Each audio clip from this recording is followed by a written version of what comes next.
ప్రియమైన గ్రామ ప్రజలకు ప్రభువును రక్షకులైన యేసుక్రీస్తు వారి పరిశుద్ధమైన నామములో ఈ ఉదయకాల సమయంలో ప్రత్యేకమైన వందనండి.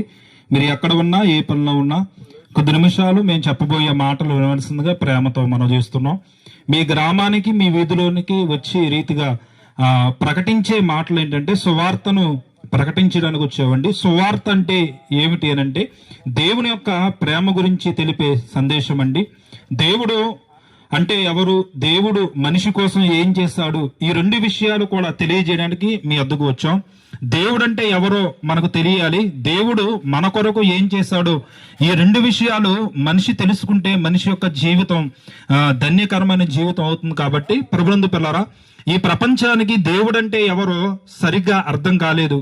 ప్రపంచంలో 850 కోట్ల మంది ప్రజలు నివసిస్తున్నారు. అయితే ఈ 850 కోట్ల మందికి నిజమైన దేవుడు ఎవరు, ఆ దేవుడు ఎలా ఉంటాడు, ఆ దేవుడు మనిషి కోసం ఏం చేశాడు అనే ఈ సంగతులు తెలియక ఈరోజు ప్రపంచమంతా కూడా బ్రతుకుతూ ఉంది.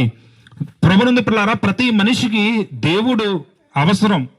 దేవుడు నాకొద్దు అనడానికి ఏ మనిషికి కూడా ఆ హక్కు గాని ఆ అధికారం గాని లేదు. కానీ ఆ మనిషి ఈరోజు ఏమని మాట్లాడుతున్నాడంటే, దేవుడు నాకొద్దు, నాకు నచ్చినట్టు నేను జీవిస్తాను అని కొంతమంది అంటుంటే, మరికొంతమంది ఏమైనా మాట్లాడుతున్నారంటే అసలు దేవుడే లేడు అని మాట్లాడుతున్న వారు ఉన్నారు. అయితే ప్రభునందు పిల్లారా, దేవుని గురించి తెలియాలంటే ఆయన గురించిన స్పష్టత ఎక్కడ దొరుకుతుంది మనకు అనంటే పరిశుద్ధ గ్రంథమైన బైబిల్లో మాత్రమే దేవుని గురించి మనకు తెలియజేస్తుంది. అసలు ప్రశ్న ఏమిటంటే దేవుడు అంటే ఎవరు అనే విషయాన్ని మనం ఆలోచిస్తే, దేవుడు అంటే సృష్టికర్త. ఈ నివసిస్తున్న ఈ సృష్టి ఏదైతే ఉందో, ఈ భూమి, ఆకాశం, ఈ నింగి, నేల, నీరు, నిప్పు, ఎన్నో గ్రహాలు, సూర్య చంద్ర నక్షత్రాలు, ఇవన్నీ కూడా మనం అనుభవిస్తున్నాం కదా. ఈ సృష్టినంతటిని కూడా సృష్టించిన వాడే దేవుడు.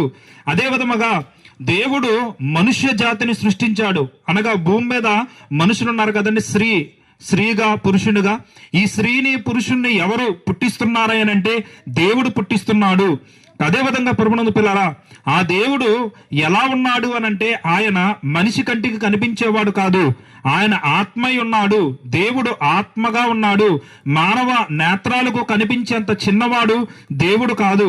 అదేవిధంగా దేవుడు ఎవరు అనంటే ఆయనే సత్యమైన దేవుడు, ఆయనే నిజమైన దేవుడు, ఆయన ఒక్కడే ఉన్న దేవుడు.